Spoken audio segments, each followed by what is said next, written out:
Morning, friends. Good morning, everyone. Welcome to in our Ayurveda reality channel, सुवर्ण batch 2024-2025.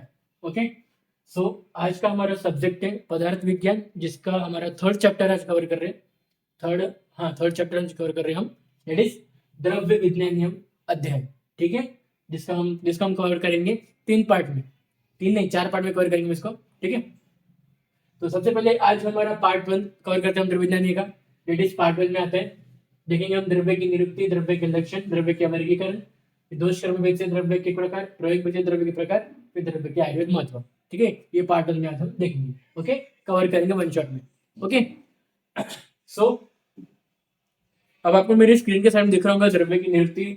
ठीक है, और द्रव्य के लक्षण. सो देखो, द्रव्य की निरुक्ति क्या बोलती है. निरुक्ति बोलती है ध्रुव गतौ धातु में यत प्रत्यय लगाकर द्रव्य यह शब्द बना है. ध्रुव गतौ धातु में यत प्रत्यय, जो ध्रुव गतौ धातु उसमें यत प्रत्यय लगाकर द्रव्य शब्द बना है. ठीक है, फिर द्रव्य के लक्षण. नेक्स्ट क्या है, द्रव्य के लक्षण. ओके, द्रव्य के लक्षण की अगर बात करें, चरक के अनुसार सबसे पहले देखिए द्रव्य लक्षण चरक संहिता के अनुसार. सब चरक संहिता कौन सा द्रव्य के लक्षण है, यथाश्रिता कर्म गुना कारणम संवय द्रव्यम. ठीक है, इसमें क्या बोला है कि कर्म और गुण जिसमें आश्रित हो. ओके, जिसमें कर्म और गुण आश्रित होते हैं, आश्रित में डिपेंड रहते हैं. ठीक है, डिपेंड रहना, आश्रित मीन्स डिपेंड होना. ओके, तो उसे क्या बनेंगे हम, द्रव्य कहेंगे. ठीक है, द्रव्य गुण और कर्म पे डिपेंड होते हैं, ये याद रखना. ओके, चरक संहिता के अनुसार.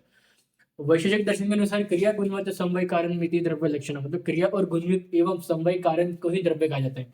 क्रिया और गुण के इनके जो समवाय संयोग है, इनको क्या कहा जाता है, द्रव्य कहा जाता है. तीसरा है सुश्रुत के अनुसार द्रव्य लक्षणम तो क्रिया गुण समवाय कारणम इति, जिनमें क्रिया और गुण रहते हैं और जो समवाय कारण हो, जिसमें क्रिया भी रहती है, जो द्रव्य में क्रिया भी हो गुण भी हो, जिसे क्या द्रव्य कहेंगे. भाव प्रकाश के अनुसार रसादीनाम पंचानाम भूतानाम यथाश्रय भूतम तद द्रव्यम.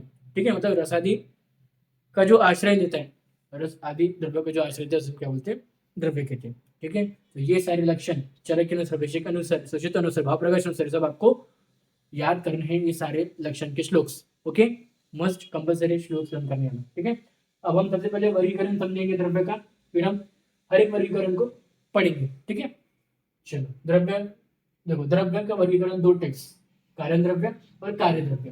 ठीक है, जिसमें मूर्त कारण द्रव्य 2 टाइप्स में जैसे कि मूर्त और अमूर्त. मूर्त को परमाणु द्रव्य कहा जाता है और अमूर्त को अपरमाणु द्रव्य कहा जाता है. ठीक है, कार्य द्रव्य, चेतन द्रव्य, अचेतन द्रव्य. चेतन द्रव्य को फिर से 2 इसमें क्लासिफाई किया गया, अंतश्चेतन और बाह्यचेतन. अंतश्चेतन की बात करें तो वनस्पति, वनस्पत्य, औषध और विलुप्त.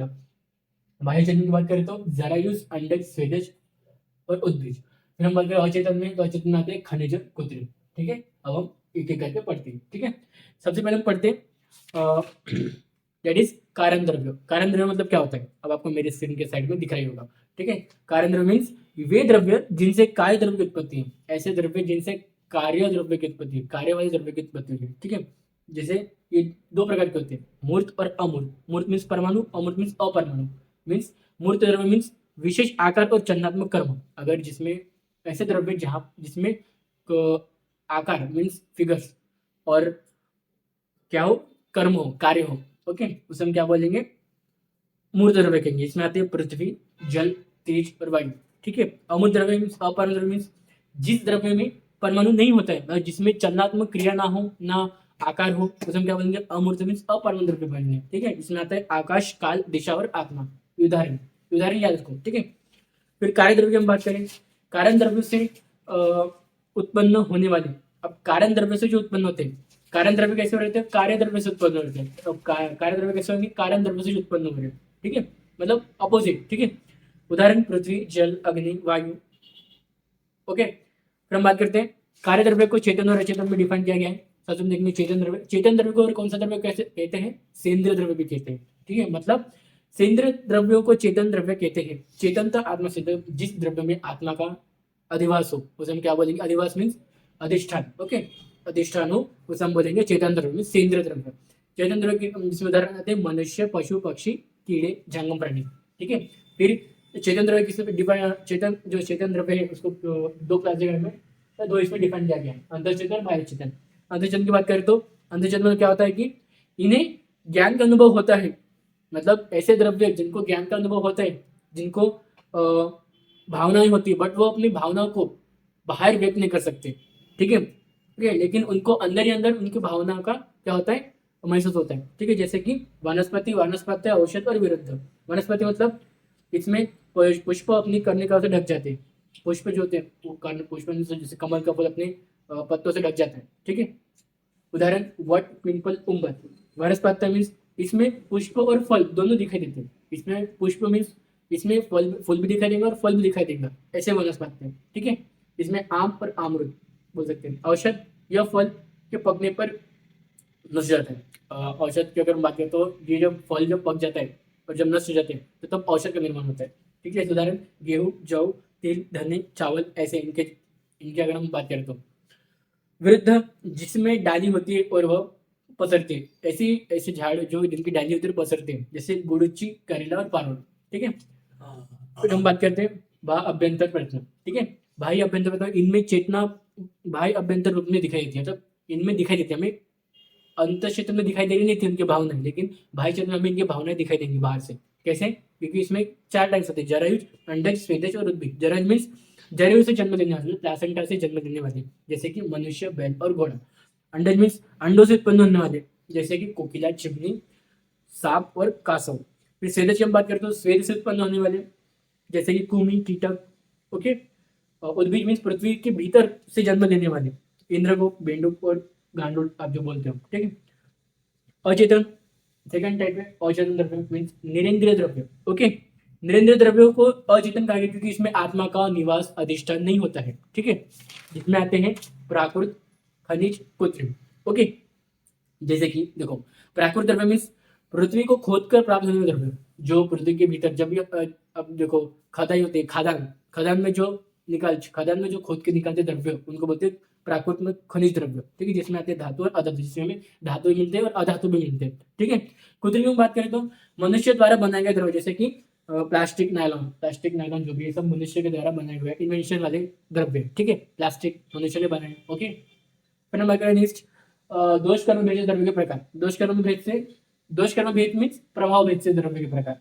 ठीक है, जैसे पहला टाइप से दोष प्रशमन द्रव्य, धातु प्रदूषक द्रव्य और स्वस्थ कारक द्रव्य। ठीक है, दोष प्रशमन द्रव्य मीन्स शमन द्रव्य, मतलब दोषों को शमन करने द्रव्य को दोष प्रशमन द्रव्य कहते हैं। यह द्रव्य सम अवस्था में होते हैं। ठीक है, क्योंकि ये प्रशम कर रहे हैं दोष को। इसमें उदाहरण ले सकते हैं त्रिफल, अगर हम त्रिफल को लेंगे बॉडी के अंदर तो वो हमारे दोषों, इन त्रिदोषों को सम अवस्था में कर देगा। ठीक है, धातु प्रदूषक द्रव्य में कोपन द्रव्य, धातुओं को दूषित करने द्रव्य को धातु प्रदूषक द्रव्य कहते हैं। उदाहरण सभी प्रकार के विष। ओके, फिर स्वस्थकारी द्रव्य, स्वस्थ हित द्रव्य, जैसे शरीर को स्वस्थ अवस्था में बनाए रखने के लिए जिस द्रव्य का उपयोग होता है उसे स्वस्थकारी द्रव्य कहते हैं। उदाहरण गेहूं, शाली, ज्वारी और क्या है च्यवनप्राश, अश्वगंधा, ये सब स्वस्थकारी द्रव्य है। ठीक है, फिर हम बात करते हैं प्रयोग भेद से द्रव्य के प्रकार। औषध द्रव्य और आहार द्रव्य, दो ही टाइप से हैं, औषध द्रव्य और आहार द्रव्य। औषध द्रव्य मीन्स इनका प्रयोग शरीर में शीत, उष्ण, स्निग्ध, वृक्षादि गुणों को उत्पन्न करता है। ठीक है, वीर्य प्रदान होते हैं। उदाहरण चित्रक, हिरड़ा, बिब्बा।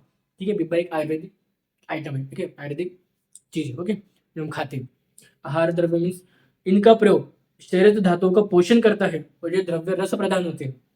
उदाहरण गेहूं, ज्वारी, चावल, आंवला। ठीक है, और द्रव्य का आयुर्वेद महत्व आपको नोट्स पे रहेंगे, वो आयुर्वेद महत्व पढ़ लेना। ठीक है, मतलब अभी तक का जितना भी पढ़ाया गया है वही उसका एक वन शॉट समरी रहता है आयुर्वेद महत्व में। ठीक है, सो वो आपको नोट्स पे रहेगा, वो आप पढ़ लेना रहेगा आयुर्वेद महत्व। ओके, बस मेन था इसमें आपको लास्ट क्वेश्चन याद रखने का है। आपको देखो क्वेश्चन आएगा द्रव्य वर्गीकरण, ऐसे क्यों एल क्यू आ सकता है, ऐसे क्यों एल क्यू आ सकता है द्रव्य वर्गीकरण के रूप में, कि नियुक्ति और लक्षण लिखते द्रव्य वर्गीकरण कीजिए। तो सबसे पहले कि चार्ट बनाना, चार्ट बनाने के बाद ही फिर हर एक को एक्सप्लेन करना।